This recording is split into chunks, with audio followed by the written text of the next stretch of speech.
So anyhow, we just chilling out up here at Reed Creek. Reeds. Reed's Creek. Now there's a lot of rivers that's up through here originally, wouldn't they?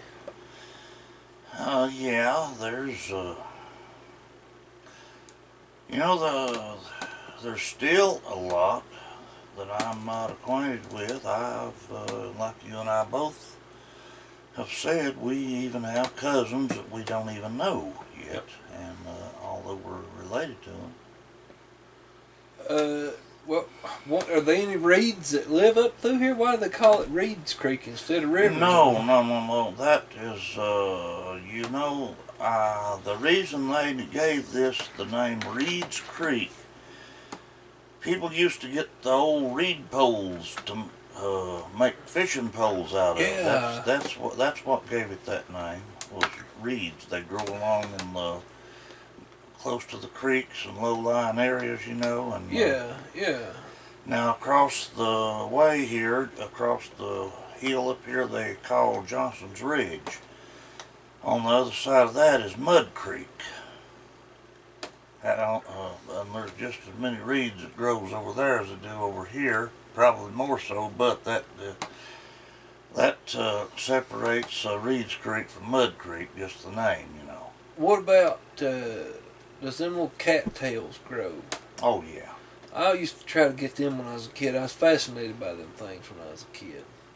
I think I seen them over towards Lehman Field is where I was seeing them, because my great-grandma lived over there in that little trailer park in Lehman Field. Yeah. And I think I investigated over toward the creek there, over towards the river, and I think I seen some over that way.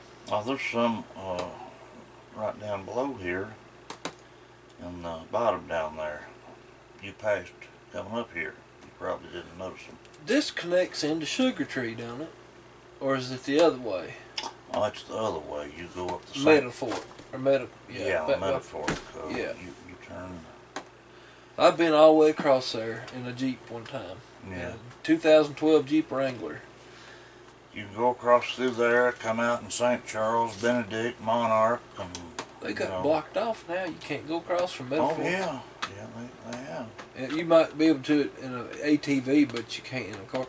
At that burn Tahoe of mine, buddy, I've had it in some hairy places, and it has been the best snow machine I've ever had. Mm-hmm. And 4 low at some bitch would climb that mountain over there. I bet if it didn't have no trees. I mean, it really moves.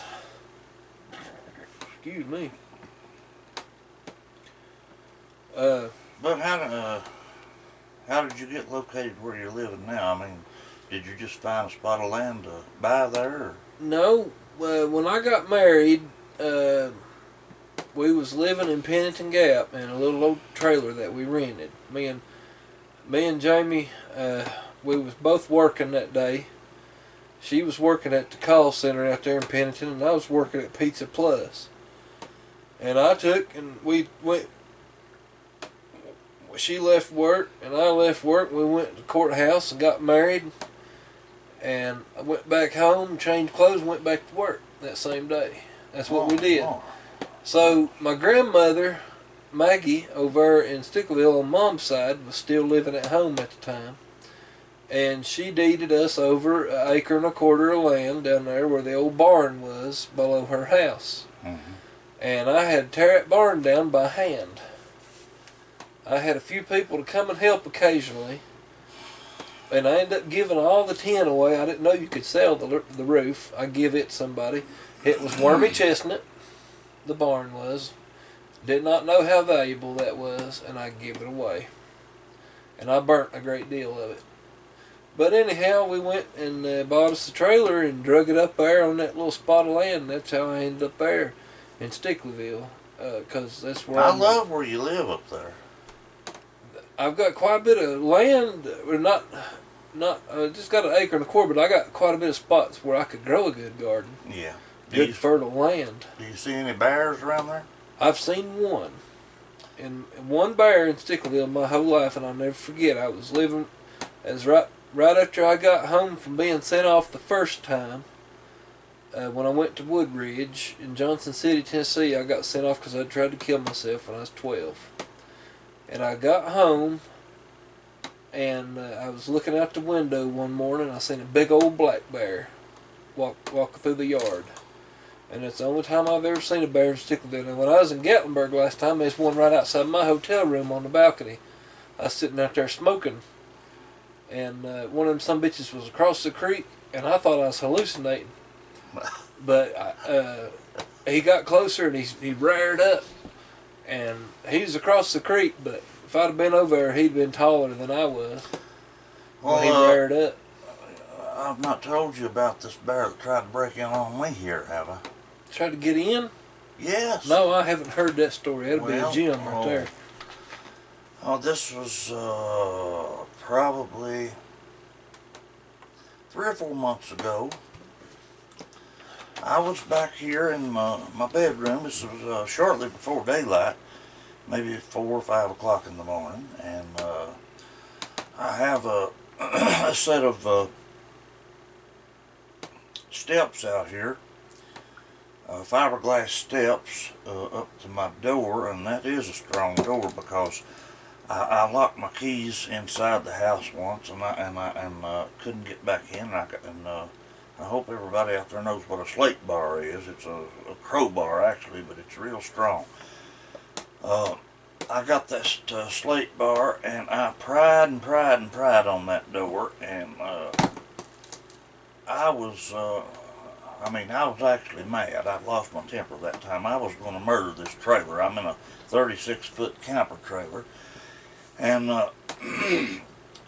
so my brother Roger, he was up here, and he said, "Harold, don't destroy your trailer." And he tried to calm me down a little bit. He said, "Go through a window." Well, I had thought of that, but I couldn't think of a window that I could go through. And then I happened to think there is an exit window.